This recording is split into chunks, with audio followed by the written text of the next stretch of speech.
High, আজ সকালে বাগানে নেমেই ভাবলাম একই জায়গাকে কতভাবে ব্যবহার করা যায়। কিছুদিন আগেই এই জায়গাটায় লাল আলু করেছিলাম। সেই ফসলটা শেষ হতেই জায়গাটাকে আর খালি রাখিনি। আজ আবার নতুন শুরু করে দিয়েছি। মাটিটা একটু আলগা করে নিয়ে তাতে মিশিয়ে নিয়েছি কিছুটা গোবর সার, যাতে গাছগুলো খুব ভালো শুরু পায়। তারপর ওখানেই রোপণ করে দিলাম কুমড়োর চারা। এই গাছের মজা হলো শুধু ফল না, এর শাকও খাওয়া যায়, ফুলও বড়া করে খাওয়া যায়।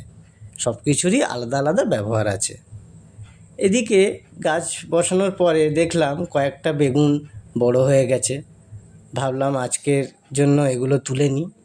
নিজের বাগানের থেকে তোলা টাটকা শাকসবজি, এর আনন্দটাই আলাদা, এটা কিনে পাওয়া যায় না।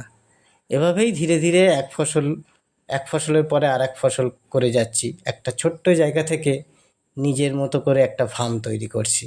দেখা যাক সামনে এই কুমড়ো গাছগুলো কী গল্প লেখে। এখন আমি বেগুনগুলো তুলে নিচ্ছি।